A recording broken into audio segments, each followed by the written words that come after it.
here, your youth and community librarian, and thanks for joining me for another episode of Teen Book Chat. I hope you've been had a great weekend and are ready to get into this week. And I have some really amazing, humorous, laugh out loud books to help you get through this week and the rest of the summer until school starts. Before we get into the books, I just want to plug our new program booklet. We have finally brought out a new program booklet. It's been so long. It feels so nice to have some normalcy in our lives. We have one booklet and it has all programs in here for all ages, from kids, teens to adults. And you want to flip to the middle because that's where all the awesome teen programs are, like our new Discord server and our new Teen Night Online information. You will want to sign up for this. You can grab a physical copy at the library. We're open Mondays to Fridays 10 to 6, or you can download a digital copy off our website, MHPL.info. I also just want to do a quick update that once school starts, Teen Book Chats are going to move once a month instead of once a week. Just so you know, so keep that in mind. But if you want to catch up, we have all our backlog of Teen Book Chat for this past summer, all on our Instagram TV channel. Okay, without further ado, let's get into these funny, laugh out loud books. We are going to start with XL by Scott Brown. Fiercely funny, honest, and poignant, the story of a growth spurt gone wrong is perfect for readers who love Becky Albertalli. Will Daughtry is a late bloomer. At least that's what everyone tells him. On his 16th birthday, Will is just shy of 5 feet, and he's bitterly resigned to being tiny forever. His only comfort are his best friends and stepbrother, Drew, who's 6'3", and their pal Monica, who's 5'10", the girl Will's been quietly pining for since 5th grade. Everyone else literally overlooks him, but with them he feels whole. That is, until things take an unexpected turn and he realizes he's really and truly on his own. And then that's when he starts to grow, and grows fast, astonishingly fast. For the first time, Will's happy with his stature, and the world's at his feet. For a change. People see him differently. More important, he sees himself differently. But the highest heights come with some low lows, and his most precious relationships suffer excruciating growing pains. Will has to figure out what to do with himself and all of his new himself he never expected to have. With sincere and relatable characters, this humorous coming-of-age novel will give you the warm and fuzzies. You can grab this book. We have it as an e-audio book, so you can grab that on RB Digital on your phone, which you can get for free with your library card. So you can listen to that on your phone. Next up, we have a graphic novel series, and it is so funny. It is called Giant Days by John Allison. A hilarious peek into freshman year of college from the eyes of 3 spunky but realistic young women. Susan, Esther, and Daisy have become fast friends during the first few weeks at university. Brash Susan suffers no fools and hopes to take down the patriarchy. Punk goth Esther can't escape the drama that seems to follow her every move. And sheltered, super sweet Daisy begins to explore new aspects of herself. This series showcases the trio's misadventures as they navigate everything from ex-boyfriends to bad colds to Neanderthal bros who deserve a powerful education into the consequences of oafish male gaze. Through exaggerated facial expressions and cartoonish style art, the artist-writer duo telegraph hilarious visual jokes with a subtle of clues. Having won several Eisner Awards, the highest honor in art and graphics, this series has grown to 20-plus volumes without losing its special quality of endless hilarity, hijinks, and wholesome friendships. We have the entire series, 20-plus volumes, at the library, so you can pick those up and read them. And if a volume isn't there that you are on to the next one, you can go on to BiblioCommons on our website and place holds online so that you'll be the next in line to get them. You will love this series, and the story really never ends. It's so good. Okay, next one is about a comedian, and it's called Crying Laughing by Lance Rubin. For fans of John Green, this heartwarming story will take you on a roller coaster ride filled with laughs and tears. Winnie has been waiting for the world to catch on to what she already knows. She's hilarious. It might be a long wait, though. After bombing a stand-up set at her own bat mitzvah, Winnie has kept her jokes to herself. Well, to herself and her dad, a former comedian and her inspiration. Then, on the second day of 10th grade, the funniest guy in school actually laughs at a comment she makes in the lunch line and asks her to join the improv troupe. Maybe he's even flirting? Just when Winnie's ready to say yes to comedy again, her father reveals that he's been diagnosed with ALS. That is not funny.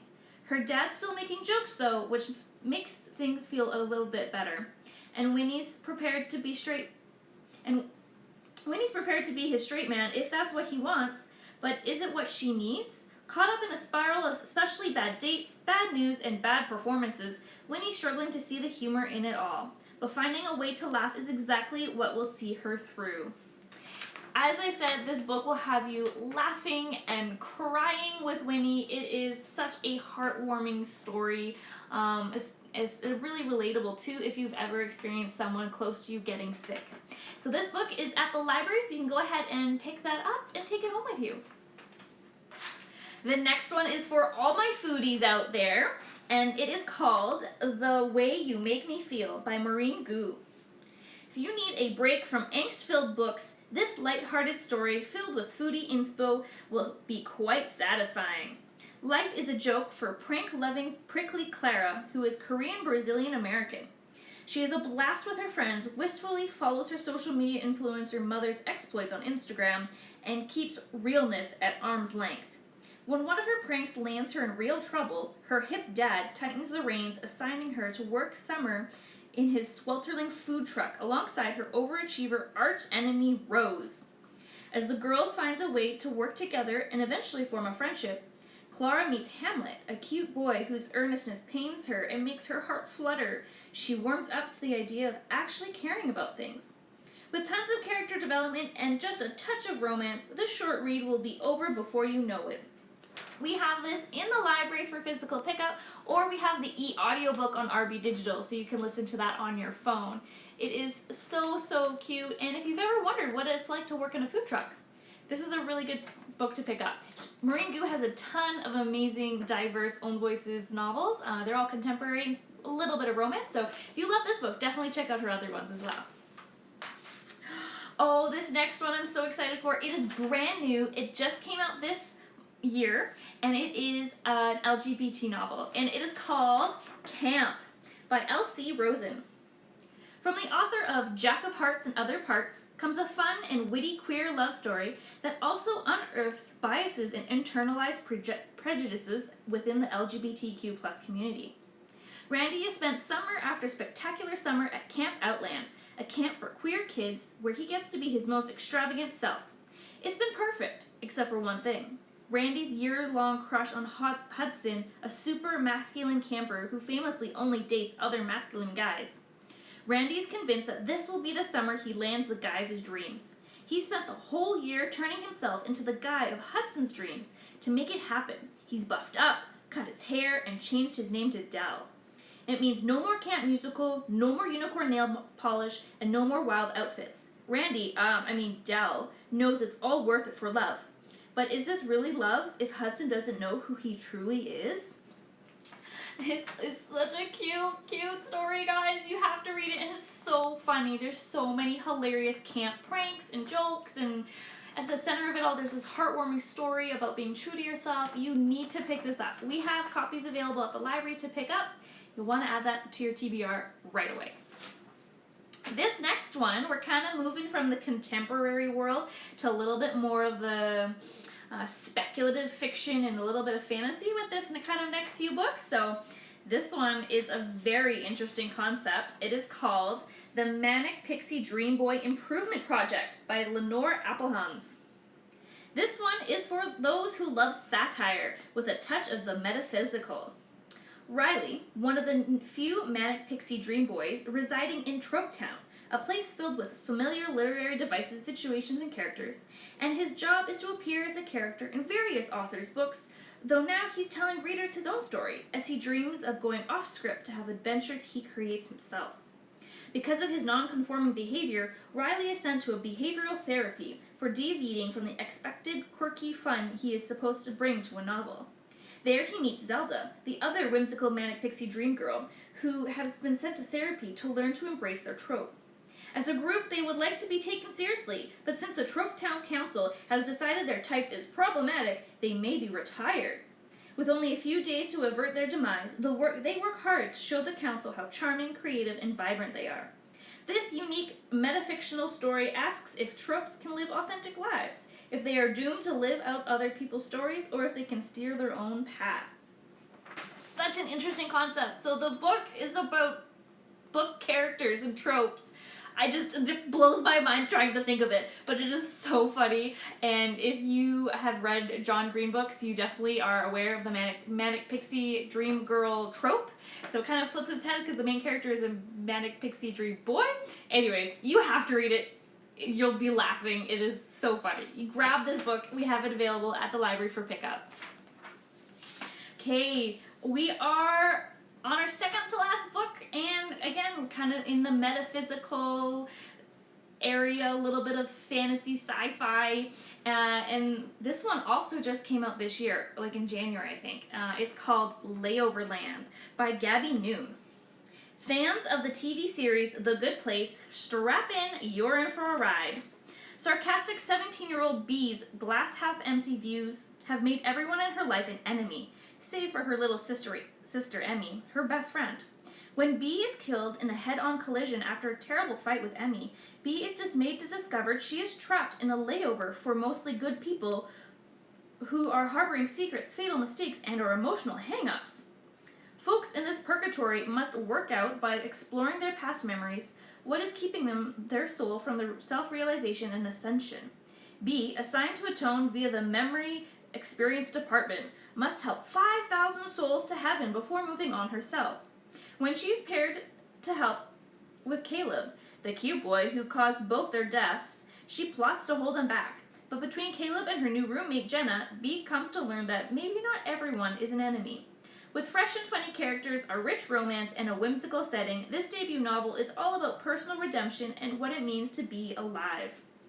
Such a really interesting concept, but so funny. You will be laughing the entire way. They get into some crazy stuff, and the setting is just so whimsical, and like they live in a purgatory motel. It's crazy. You need to pick this one up at the library. Our last book is a true fantasy, and if you love mythology fantasy, oh boy, this one is for you. It is called The Epic Crush of Genie Lo by F.C. Lee. Calling all fans of mythology fantasy books, this one is for you. When Eugenia, or Genie, a 16-year-old Chinese-American overachiever, discovers that she's the reincarnation of the Monkey King's legendary weapon, it throws her carefully ordered life into upheaval. It turns out there has been a massive jailbreak from Dayu, the Chinese hell, and only Genie has the power to defeat the escaped demons. Charged by the goddess Guanyin to work with Quentin Sun, the annoying yet alluring teenage manifestation of the Monkey King, Genie has to master her newfound powers and return dozens of demons to DU, while still making time for her best friend and staying on top of homework. Too bad Harvard doesn't offer scholarships for fighting evil. In this dazzling fun debut, Yi mixes humor, Chinese folklore, and action to deliver a rousing adventure packed with sharp-edged banter. Genie is resourceful and ferocious as she juggles her strict mother's demands while holding the fate of the world in her hands, and her fiery love-hate relationship with the Monkey King steals the show. The long-awaited sequel just came out earlier this year, so you can continue the adventure right away.